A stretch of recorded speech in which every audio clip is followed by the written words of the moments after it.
Hi అండి. ప్రతి వెన్నికి ఎన్ని పువ్వులు ఉన్నాయో చూస్తున్నారు కదా, భలే ముచ్చట అనిపిస్తుంది. ఇది దేశవాళీ కనకాంబరం అండి. దేశవాళీ కనకాంబరాలకి అయితే మనకి చక్కగా విత్తనాలు అయితే వస్తాయి.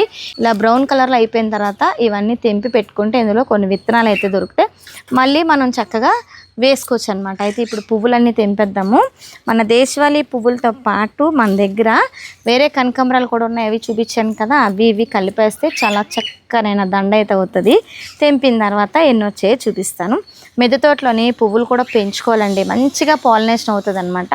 ఇలా రకరకాల పువ్వులు పెంచుకుంటా ఉంటే మనకి అందం, అదే బీస్ వాటికి అట్రాక్ట్ అవ్వడానికి కూడా చాలా హెల్ప్ చేస్తాయి అన్నమాట. ఇలాంటి ఫ్లవర్స్ అన్నీ కూడా, ఇలాంటి ఫ్లవర్స్తో పాటు మన ఎల్లో కలర్ ఫ్లవర్స్ కూడా పెట్టుకుంటే మంచిగా బీజ్ అట్రాక్ట్ అయ్యి మంచిగా పాలినేషన్కి చాలా హెల్ప్ చేస్తుంది. మనకి హ్యాండ్ పాలినేషన్ చేసుకోకుండా ఇలాంటివి పెంచుకోవాలన్నమాట. అప్పుడు మనకి పాలినేషన్ ప్రాబ్లమే ఉండదు అసలు.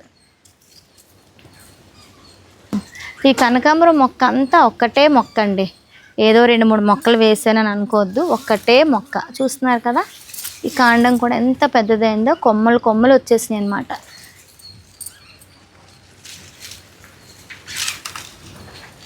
ఇక్కడ చూస్తున్నారా, ఇవి ఇంకొక రకం కనకాంబరాలు అనమాట.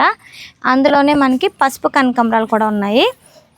వాటితో పాటు ఇవ్వండి, ఇవైతే ఎన్ని వచ్చాయి మనకి దేశవాళీ కనకాంబరాలు అయితే. వీటితో పాటు ఇవి కూడా మనం కోసేసుకుందాం. మల్లెపూలు కూడా చాలా ఉన్నాయండి, మల్లెపూలు ఇవి కలిపి కట్టేస్తాను. ఈ కనకాంబరాలు ఒక్క మొక్క ఉంటే సరిపోయిద్ది, బోల్డ్ అనే మొక్కలు మనం మల్టిపుల్గా పెంచుకోవచ్చు అనమాట. వర్షాకాలంలోనే మనం చక్కగా చిన్న స్టెమ్ కటింగ్ కట్ చేసేసి అవి వేరే దగ్గర గుచ్చుకుంటే చక్కగా వచ్చేస్తాయి అన్నమాట. వర్షాకాలంలోనే చెయ్యాలి, ఇలాంటి ఎండాకాలంలో చేస్తే అనవసరంగా మొక్క డ్యామేజ్ అవుతుంది. మనం అసలు అలాంటి తప్పులు చేయకూడదు అనమాట. వర్షాకాలంలో ఎలాంటి మొక్కలైనా చక్కగా మనం ప్రాపగేట్ చేసుకోవచ్చు. స్టెమ్ కటింగ్స్ ద్వారా ఏమన్నా పెంచుకోవాలనుకుంటే అవి చక్కగా మనం పెంచుకోవచ్చు. ఇవన్నీ కోసిస్తాను, కోసి మీకు చూపిస్తాను ఎన్ని వచ్చినాయో. ఇదిగోండి, ఇన్ని కనకాంబరాలు అయితే వచ్చినాయి. మంచిగా మనకి మిద్దె పైకి వస్తే చాలా చక్కనైన గాలి అయితే వేస్తుందండి, చల్లగా ఉంటుంది అనమాట. పైన సోలారు, చుట్టూతా మొక్కలు, చాలా ప్రశాంతంగా ఉంటుంది. ఎండైనా పర్లేదు, మాకు ఇక్కడ నీడ ఉంది కాబట్టి చాలా చల్లగా ఉంటుంది అనమాట. ఆ గాలికి కనకాంబరాలన్నీ ఎగిరిపోతాయి.